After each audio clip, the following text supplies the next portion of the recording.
The 7-step goal setting process. Number 1, decide exactly what you want. Be specific. This is really important. Decide exactly what you want and be specific. It has to be so clear a child could understand it. Second of all, write it down and make it measurable. A goal that is not in writing is not a goal at all. In fact, if you were just to do number 1, number 2, and number 3, set a deadline and set sub-deadlines if necessary. Basic rule is that there are no unrealistic goals, there are merely unrealistic timelines, unrealistic deadlines. So if you set a goal and you don't achieve it by the deadline, what do? Set another deadline. Just move it back. Obviously, you misjudged. Remember, it's just a guesstimate of when you can achieve the goal. However, with a deadline, half the time you'll achieve it before the deadline. Always when I write down a goal, which I do every day, I say I achieved this goal by this date. So in other words, it's achieved anywhere between now and then. I don't say at the date, but by this date or before this date. But by is my favorite word. I achieve it by June 30th, 2011. I achieve it by December 31st, 2011. Achieve this goal by. And if all you did was this, decide what you want, write it down, and set a deadline, it will change your life forever. I've had people who've just staggered at the difference it made in their lives to write these goals down and just set a deadline on them. But that's not enough. Number 4 is to determine the obstacles that you'll have to overcome to achieve the goal. Remember, the question that we ask is, why aren't you already at the goal? If you want to earn twice as much, why aren't you already earning twice as much? What's the reason? What's holding you back? What's the constraint or the obstacle that's stopping you? Now, in 80% of cases, the 80-20 rule applies here. In 80% of cases, the obstacles between you and your goals are inside you. They're internal. They're not on the outside. So the mark of the superior person when they have a problem is they always say, what is it in me that's holding me back? What is it in me that's holding me back? Is it a lack of discipline, lack of time management, lack of a skill, lack of the ability to perform a particular area? What is it in me that's holding me back? And when you start with yourself, 80% of the time you'll say, well, this is my great problem.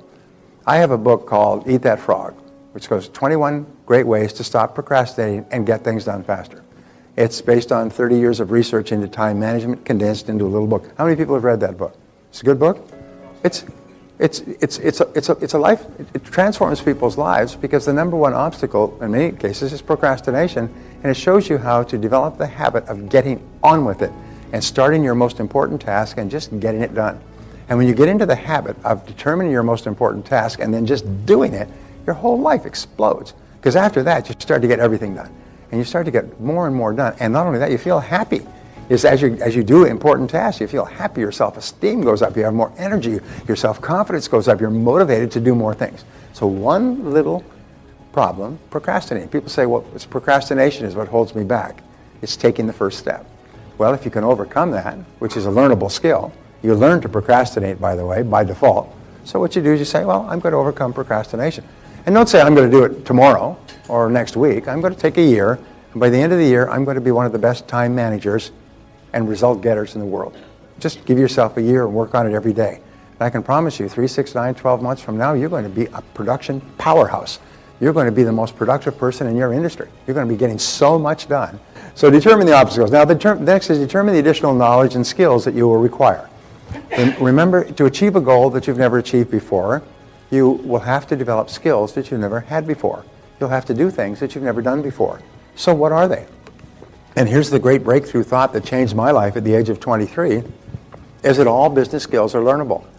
You can learn any skill you need to learn, whether it's prospecting, presenting, closing, hiring, borrowing money, building businesses, marketing. You can learn any skill you need to learn. They're all just learnable skills. They're just laying there. But the point is that you can learn this stuff. Number 6, determine the people whose help and cooperation you will require. Who are they? Whose help and cooperation you will require. And then assemble all these details into a plan, organize the plan, and get started. Now, a plan is merely a list. It's a list of everything that you can think of that you could possibly do to achieve the goal. And then you organize the list by priority, what should you do first, and sequence, what should you do second. I had a gentleman in my course in Sydney, Australia, and he had started off a business when he was about 20, 21. He worked his head off for 7 or 8 years. He's now 28, 29. He had a very successful business. But now he realized his whole childhood was gone. All of his friends had gone off and traveled around the world and so on. And he wanted to travel. I mean, he wanted to go to Europe and he wanted to visit Paris. And he had a good business. He'd been trying to sell his business for 2 years. And I said to him, he said, tell me, what can I do? How can I sell my business? I said, well, have you ever read a book on how to sell a business? He said, are there books on this subject? I said, of course, there's thousands and thousands of businesses that are sold every year, and there's experts who help people buy and sell business, and they've written books on it. As a matter of fact, any bookstore has a section in the business section on small businesses, and one of the subjects is how to buy or sell a business. The difference between successful, happy people and unsuccessful, unhappy people is successful, happy people have clear values. They know what's important to them, and they know what's important to them in order. For example, my highest value has always been my family. No matter how hard I work, I never have budged from that. My family always takes precedence over everything else. There's never even a question. No finance, no work, no travel, no anything else. And when you're absolutely clear about what your values are and in order, then it's easy to make decisions because that's what's right or wrong for you. And each person can have their own values as long as they are your true values. Now, how do you tell what your true values are? We could spend a whole afternoon on this, but what do we tell who are true values? Well, how do we tell our true values? Well, the answer, it is only by what you do under pressure. You can always tell what your values truly are by what you do under pressure. When you have to make a choice between one or another, you always choose what is most valuable to you. You always choose what is most important to you. So you can think about when I was under pressure, what did I do? Did I stay at the office all night and miss my child's graduation or football game or recital? Well, then what I proved to myself under pressure was that my job is more important than my family. So you can always tell when you're forced to choose what your values are. And sometimes by just simply changing your values and saying, no, from now on, I will always make this choice, you become a different person. You become a different person. And when you live consistent with your values, your self-esteem goes up, your self-confidence goes up, your self-image improves, you feel happier, more positive about yourself. A good friend of mine once said that all problems in life can be solved by a return to your values, by going back to what was true for you. The greatest of all human values, of course, is integrity. But what I've learned about integrity is the overarching value that guarantees all the others. Integrity means that you live consistent with all your other values. Is you always tell the truth, you always live in truth, you always speak the truth, and whenever you deviate from your own personal integrity, you'll always feel uncomfortable, frustrated, angry, and so on. So when you go back to the main value in living in truth, for you, you start to feel happy again, and everything starts to flow.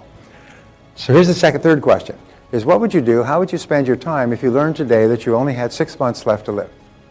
Imagine the doctor came to you with the final assessment and said, you're going to enjoy fabulous health for 180 days, and on the 181st day, because of a terminal illness, you'll drop stone dead. What would you do in your last 5 or 6 months? What would you spend your time on if you only had 6 months left to live? Now this is another values question. This question asks you what is really important to you in life. And you know the old joke is nobody in answering that question would write down, I'd like to spend more time at the office. When you answer this question, there's not a single material goal that appears. No money, no cars, no homes, nothing. When you write the answer to this question, they all have to do with your relationships and with your spiritual development. They have to do with the people that you care about and care about the most. And so it's really important that you be clear that if you only had 6 months to live, what would you do? And I ask these questions of myself all the time, and then I just make sure that I'm living my life in harmony with what my answers are. I'm not going to take a chance of a plane flying into a mountain and saying, darn, I wish I'd known this was going to happen so I could have spent my time differently. So it's really important. And then integrity requires that you live consistent with what you would do if you only had 6 months left to live. And this brings us to question number 4, is imagine you won $20 million tax-free, and at the same time you found that you only had 10 years left to live. This is a great question that comes from Stanford University, by the way, is what would you change or do differently for your last 10 years? Let's say you had to work at something. You couldn't just go and sit and loll around. You had to be busy at something. How would you spend your last 10 years? If you had $20 million, go ahead, write the first 3 things you can think of. Now here's the point. is this question simply asks is what would you do if you had no fear of failure at all? If you had all the money you needed, so you had no fear of failure at all, you could do anything you want. Many people will write down, I'd quit my job so fast they wouldn't even see me leaving. I mean, and what that means is that you're in the wrong job. If you would quit your current job if you had enough money, which many people would do, it means that you're actually wasting your life. As you're actually stuck in there, and you're probably stuck in there because you don't have enough financial reserves. And so you're caught in a bind, if you're caught in a vice, doing something you dislike because you can't afford to leave it. So when you ask this question, it'll tell you what you really should be doing with your life. You'd start a business, you'd run for public office, you would travel, you'd do things for your family. What would you do if you had $20 million? And that will tell you what you would do if you had no fear of failure at all. It's a great question to ask. And whatever you would do as an answer to this is possible for you. It may not be possible tomorrow, but it's possible for you sooner or later. So what you do is you say, well, this is what I would really like to do. If I had all the money I needed, this is what I'd like to do. Now, how can you begin adjusting your life so you do that? People often say, well, I want to start my own business, so I wouldn't have to be answerable to anybody, but I don't have enough money. Well, nobody has any money. There's 1,001 businesses you can start for less than $100. There's a book on the book stands. Go and buy the book. 1,001 businesses you can start for less than $100. You can start a business out of your home with a computer. You can start it with going to scrap meets. You can start it with services. You can start it with what you cannot imagine. So don't say I don't have any money. If you don't have $100, well, okay.